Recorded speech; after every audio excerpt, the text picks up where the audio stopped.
देखिए ये जो समरी है जो सोल्जर का है, छठा लेसन है रेलवे पार्ट 2 का जो बिहार बोर्ड में आता है। The soldier is a war poem. The soldier जो है एक युद्ध भरा कविता है, रिटन बाय रूपर्ट ब्रूक। किसके द्वारा लिखा गया है? रूपर्ट ब्रूक के द्वारा लिखा गया है। किसके द्वारा लिखा गया है? रूपर्ट ब्रूक के द्वारा लिखा गया है। अकॉर्डिंग टू हिम, यानी उनके अनुसार, यानी किसके अनुसार? रूपर्ट ब्रूक के अनुसार, a soldier lives and die for his country. एक सैनिक जीता है और मरता है अपने देश के लिए। एक सैनिक जो है जीता है और मरता है किसके लिए? अपने देश के लिए मरता है और अपने देश के लिए जीता है। हम कहते हैं कि झुक के सलाम करो जिनके जिंदगी में ये मुकाम आता है। बड़े ही खुशनसीब वो होते हैं जिनका खून वतन का काम आता है। यानी ये जो हमारे सैनिक होते हैं ये उसी टाइप के होते हैं, ये अपने खून को एनी टाइम किसी भी समय अपने देश के लिए निछावर कर देते हैं। The poet wants to die, कभी भी मरना चाहते हैं। इन बैटल, किसमें? युद्ध में। कभी भी युद्ध में मरना चाहते हैं। फॉर हिज कंट्री, अपने देश के लिए। He says that, वे कहते हैं कि if he dies in a foreign land fighting for his motherland, वे कहते हैं कि यदि वो मर जाए, कहाँ मर जाएंगे? विदेशी भूमि में मर जाएंगे, लड़ते लड़ते वो अपने मातृभूमि के लिए करेंगे। अगर मेरी मृत्यु जो है विदेशी भूमि में ही हो जाए, लड़ते लड़ते अपनी मातृभूमि के, अगर मैं वहां मर जाता हूं, he will be buried, उसे दफना दिया जाएगा। कहाँ? इन दैट लैंड, उसी के भूमि में, उसी जमीन में दफन कर देना चाहिए। वही मेरे लिए क्या हो जाएगा? मैंने स्थान हो जाएगा, वही मेरे लिए इंग्लैंड। इंग्लैंड के कभी है, इंग्लैंड हो जाएगा। करें कि he wants the plot of land. एक सैनिक जो क्या चाहता है? भूमि का टुकड़ा चाहता है। Where his dead body will be buried, जहां उसके मृत शरीर को क्या किया जाएगा? दफनाया जाएगा। He remembers, वे याद करते हैं his country with fondness, अपने देश को याद करते हैं। किसे? ममता से, शौक से वे अपने देश को याद करते हैं। Because, क्योंकि he was born and brought up there, क्योंकि एक सैनिक वही जन्मता है, वही बड़ा होता है। यही की वजह से वो अपने देश के प्रति हमेशा जान को न्यौछावर करने के तैयार रहता है, अपने देश को याद करते रहता है, शौक से याद करता है। आप लोगों को मानना यह कहते हैं कि एक सैनिक जो है वो तो पैसों के लिए चला जाता है। हम कह रहे हैं कि अगर किसी को 25,000, 30,000 या 35,000 रुपया महीना दिया जाए और कहा जाए कि तुमको 35,000 रुपया, तुमको एनी टाइम किसी को मर्डर करना, कर देगा? नहीं कर सकता।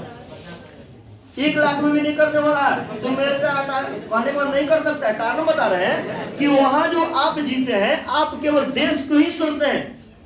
एक सैनिक अपने परिवार को भी नहीं सोच पाता है कि वो पूरे देश को परिवार मानने लगता है। जिस दिन आप सैन्य में, अगर आपके अंदर में देशभक्ति नहीं ना है, आप कभी बाघा बॉर्डर चले जाइएगा, वहां जाकर के जब जो दो देशों के बीच, हिंदुस्तान पाकिस्तान के बीच सामने रोड परेड होता है, नारा लगता है, उस टाइम में जाइएगा, नारा के टाइम में आपके अंदर इतना जुनून आ जाएगा ना कि आपको इतना जोश जगा देगा कि काश मैं वहीं से भर्ती हो जाता।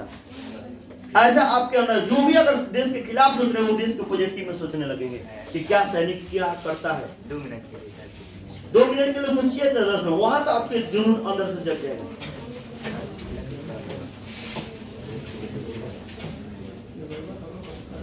He says that,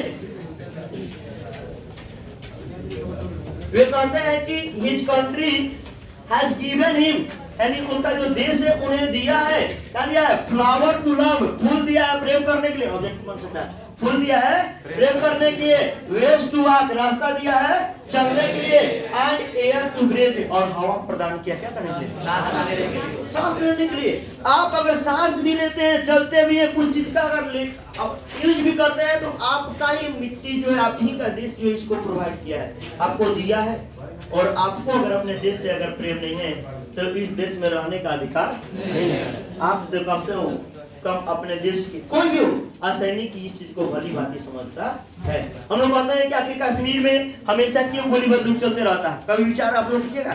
क्योंकि कश्मीर ऐसा राज्य है जो पहले एकदम आजाद होने का डिमांड करता था कि नहीं, हमें इस भारत से आजादी चाहिए। बिहार, अगर बिहार के यहाँ के लोग ये कहे कि भारत से हमको आजादी चाहिए, अगला राज्य मांगने लगा आजादी चाहिए, तो वहाँ के जो केंद्र सरकार है क्या फूल बरसाएगा? कई लोग फूल माला के साथ तो माला हो जाओ, गोली मारना चाहिए।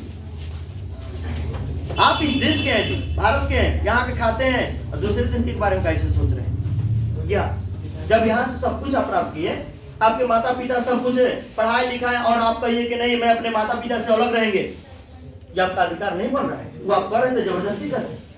भले पेरेंट्स आपको समझ करके, लेकिन ये देश है, ऐसा नहीं होना चाहिए कि टूट जाए, अलग हो जाए। ऑल दिस थिंग्स, ये सारी चीजों जो है, ये सारी चीज सो दर्शाता है द पोएट विप्लव, कवि के गहरे प्रेम को दर्शाता है फॉर हिज मदरलैंड, इसलिए अपने मातृभूमि के लिए। दस इस प्रकार in his poem, in this poem लिखेंगे, अपने कविता में जो है, इन इस कविता में सोच दर्शाते हैं हिज पैट्रियोटिज्म, क्या अपने देशभक्ति को। इस कविता में क्या करते हैं, अपने देशभक्ति को दर्शाते हैं फॉर हिज कंट्री, किसके लिए? अपने देश के लिए। तो दिक्कत है। और आज आगे मिलते हैं नेक्स्ट वीडियो में।